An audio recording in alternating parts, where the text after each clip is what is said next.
I know the amount of people that told him he was crazy by doing this. Every day I wake up and I'm happy to come in here. He's never just thinking about himself. It's always the community, it's always his team. The way that Ryan builds his stores is really unique because he reflects it with the staff. I love what I do, and everyone that I've met that I see on a regular daily basis, whether it's coworkers or customers that I've been with for years. I was working an office job, I was working part-time, and Ryan just cold called me. He wanted to do video games and cards. He said, I'm doing this thing, it's gonna be crazy, we're gonna do big things. It's gonna be in Rockland. I'm calling it Fire and Ice. Fire and Ice. Fire and Ice games. Fire and Ice. Fire and Ice. Fire and Ice. Fire and Ice!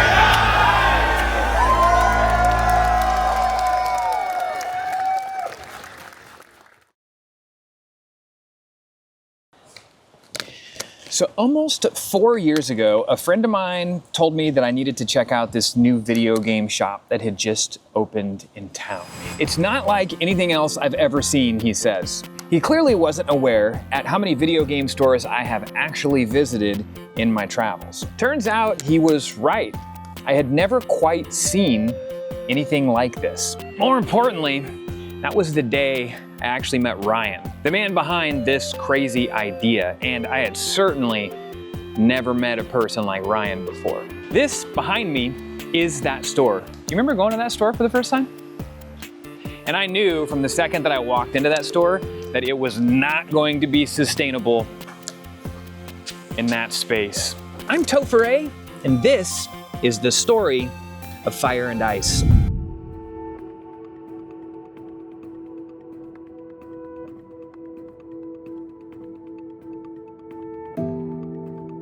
Did you play games growing up? Yeah, of course. What was life like as a kid growing up? So growing up, around 5 years old, I got taken to foster care. When Nintendo came out, my dad sent me my very first Nintendo. It like blew my mind. I was in love. I was able to jump into adventure and just get lost in it and not think about my circumstances. I remember him coming down one Christmas and we were all playing it, or he was playing it and my uncle was playing it. He found the warp zone. He was just having a blast, and I just remember watching my father just in awe. Like I think the second time I ever seen my father, and so it's just a core memory I'll always have. But video games has always been a special part of my life, and we're all going through something. No matter how good your life is or how bad your life is, we all have some kind of trauma, some kind of pain, relationship, financial, job stress, kid stress, and video games and cards gives you a timeout to life that nothing else really does. You can put everything on pause and just get lost in a different world, and I really, really enjoy that. 12 years ago, I was working at a restaurant as a store manager, putting in 60, 70 hours a week. And I had one of my busters coming in, and they would come in and be like, hey, look, dude, Chrono Trigger, $5. Hey, look, dude, Final Fantasy 3, $5. And I was like, why are you telling me about the value of these things? He's like, because that's like a $100 game. This is like a $60 game.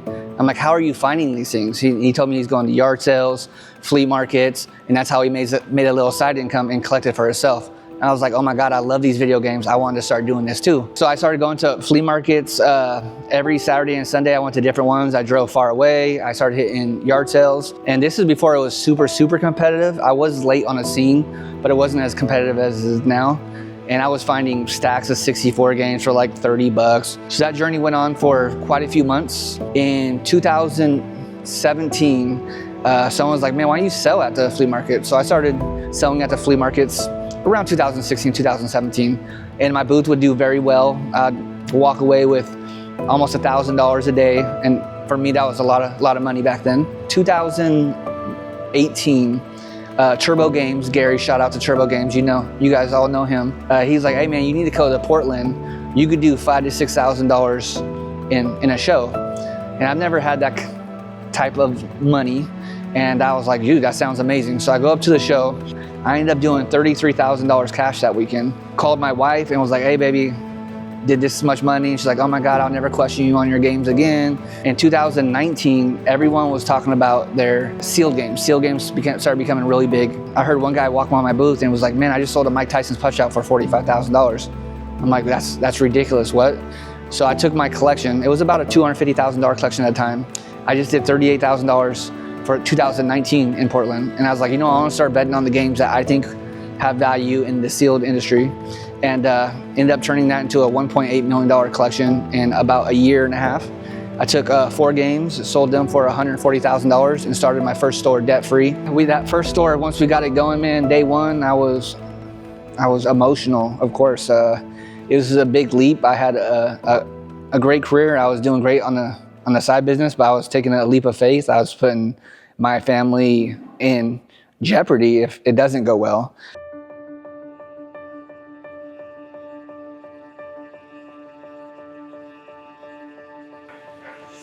All right, so this is Lee. You are? I am the COO of Fire and Ice Games. Been here since November of 2021, about a month before we started. A month before you started. Okay, so I have to know, how did you and Ryan meet? I started playing Magic with one of Ryan's best friends, Chris. We started playing about 2009, 2010.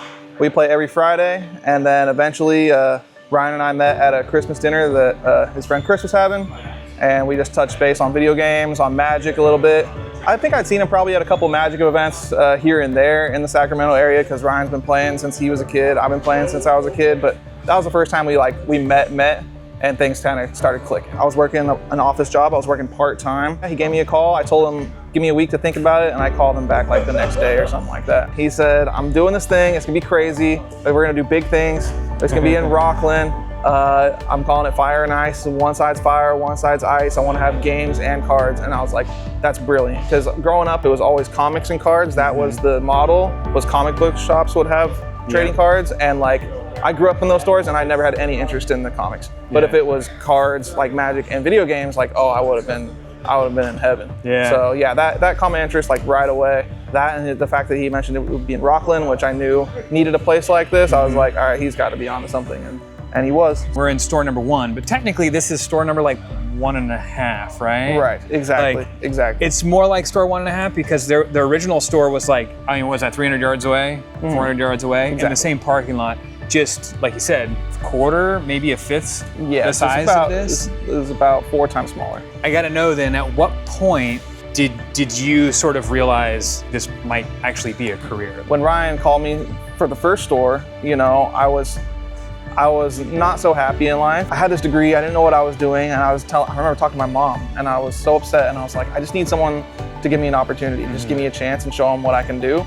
And then lo and behold, that must have been like 3 or 4 months before Ryan gave me that cold call. And so I gave it a shot, and then and things just started clicking and started working really well. Shortly after we started here, I thought about using my degree to maybe go teach, go back to school, get my master's. And I kind of discussed that with Ryan a little bit. I was like, hey, I'm thinking about doing this thing. And Ryan said, well, how about this? How about I make you COO instead? And we try and take this place to the next level. And I said, well, it's been a fun ride. I don't want to go. If this can be a real career, then consider me sold. And we started thinking about the next step for the company. So Lee came in. He decided he was going to work with Fire and Ice Games. He came in and he's just right away just got to work with me. He started painting our question marks on our offices. I told Lee, man, once we start rising, he's gonna rise with me. And that man has given me like everything. Like he cares about this place like no other. And he's a family member to me now. He is now my COO. If I ever sell this business, he gets a small piece of it because he trusted me and believed in me. So how long after you moved into the big store did you start thinking about a second store? Yeah, that's crazy, right?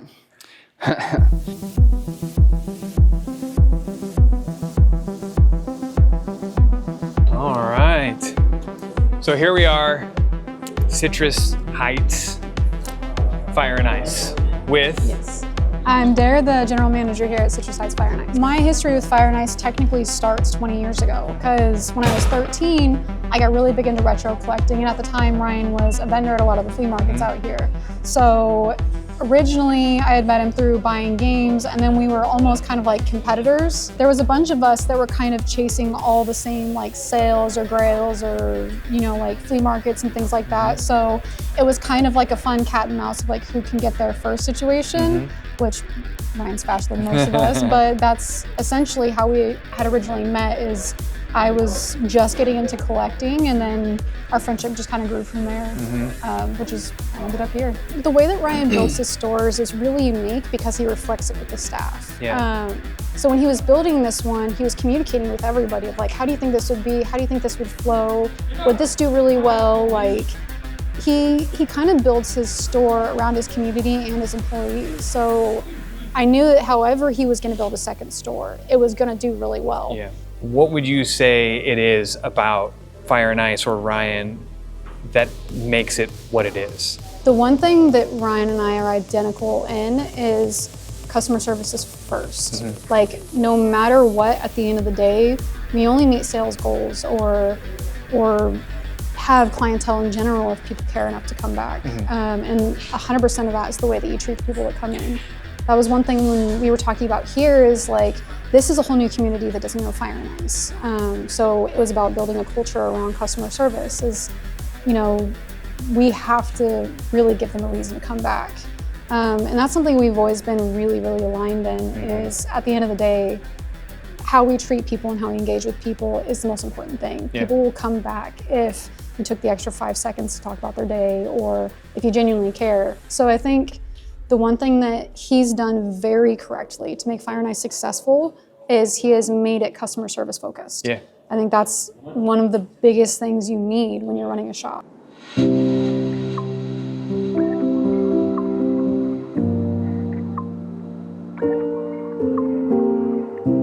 You are Jesse, co-GM of the Rockland location here at Fire and Ice Games. I first met Ryan through Dare, who was actually one of the leaders over at Citrus Heights. She was like, hey, I know this guy, close friend that is opening up his shop with all retro games, all what we're about. You want to go take a look? And so I started going in with her a couple times. Then I started going in myself. I got to know Lee. I got to know Ryan really well. I'll never forget the day Ryan called me up out of nowhere. I never had his number. He got it from somebody. And he was like, hey, I've got some plans. I've seen what you do. I'd love to sit down and talk about maybe you coming over here. And I remember like, yeah, man, I love what you do. Things are going pretty well for me financially over here, but you know, let me think on it. Let me get back to you, and I'll never forget, I got off the phone with him. I sat in the back room of where I was at for about 5 minutes, and I said, I think this is a door that I can't close. Yeah. And I texted him back and I said, I get off at this time, you got time to sit down?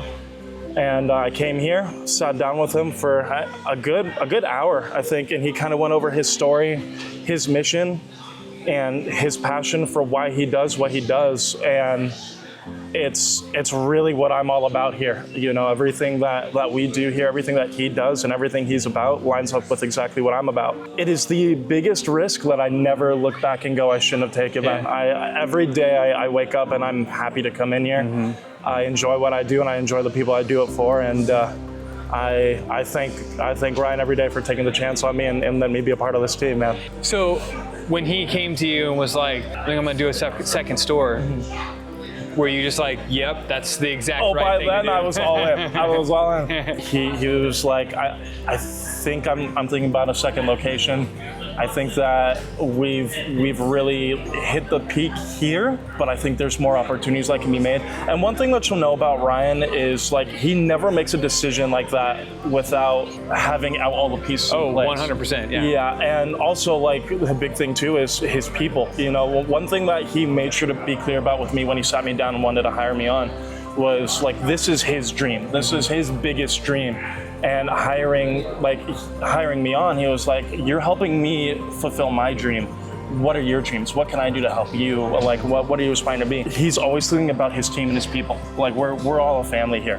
And so his big promise when it came to like opening up these other locations, it wasn't about him, it was about his people.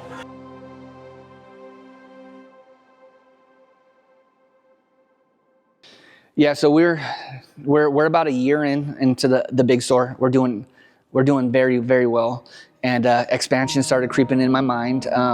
Mostly because I brought in Dare, I brought in Jesse, and these are people I really care about, and they're helping me follow my dreams. My thing is, man, if you're helping me follow my dreams, I want to help you follow your dreams. I knew if I wanted to promote these guys, I needed to expand. I don't need 6, 7, 8 GMs in one store. So the main reason for expansion was to create opportunity for my employees and my teammates. So that's 100% the reason why I opened my second shop.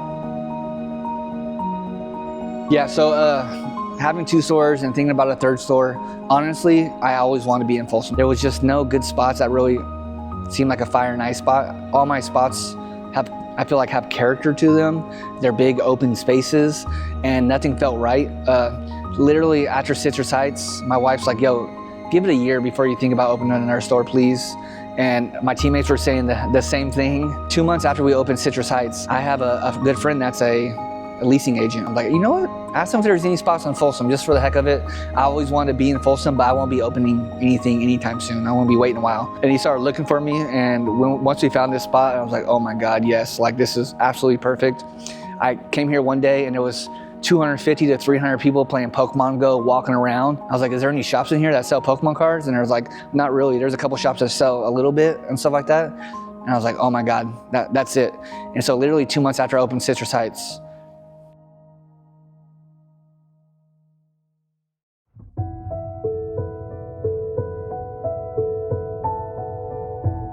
I just find it hard to believe that it was over a year ago, that we were at the store number 2, opening that store. Yeah, it was not that long ago. It was not like that long ago. So you opened store 2. What goes through your mind when he did you know after store 2 that you were like, you're not gonna stop here? I did. Okay. Yeah. I think we all felt that way. Yeah. I knew for sure. I just think that after he built that store, I feel like he was starting to hit his stride. And he's like, okay, I've done this 3 times now. Now I really know the do's and don'ts. Now I really know what I want out of a store, what communities I want to be in, what angles I want to take with the business. So yeah, I knew there was at least one more left in him. So I'm glad Folsom is coming, because it's a beautiful store. It's about the same scope as this one, and it looks phenomenal. All right, so we've made it to store number 3, and now we are here with... Hi, I'm Paul Soriano. You want to give us a little bit of background on what you're doing here today? Well, I'm cutting the ribbon. I'm excited about that. But Never done that before. Why are you cutting the ribbon here in Folsom? Well, Ryan has graced me with this opportunity because we have, although it's kind of a short history, it's been about 1.5 years that we had the first ever video game tournament at Folsom State Prison. And at that time, I was the chief deputy warden. I have since retired. And that brought him out here and made him invest in this community. So it makes sense. We're in Folsom. Yeah. Ryan's opening this store in Folsom. You're here to cut the ribbon. Yeah. Welcome everyone to Fire and Ice.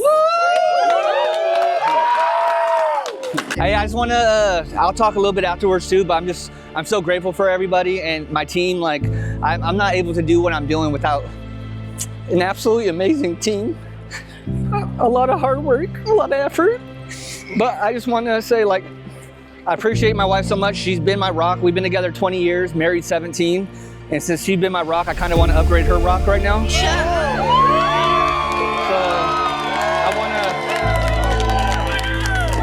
I want to re-propose to my wife. And guess what? I called your parents and I said 17 years later, can I have permission to marry your daughter? And your parents gave me permission, so.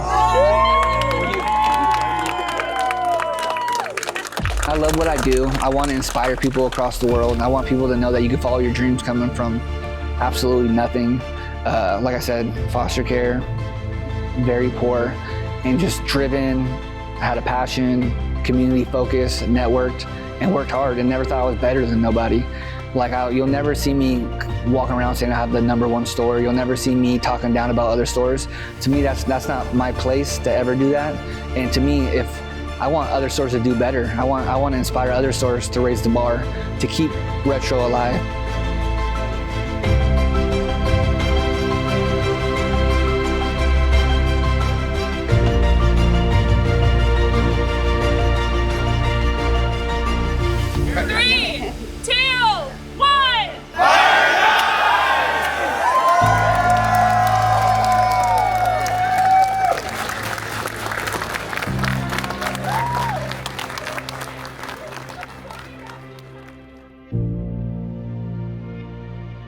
We're super grateful. Yeah. I'm super grateful. Like, it's unbelievable to see everybody show up in full force like that. And even on a rainy day, people are coming out, bringing the family, just having a great time. And super happy to be here. And people are proud to have this as a shop in their area, and we're proud to be here and serve them and find the awesome collectibles that they need. It's an honor, it's a privilege.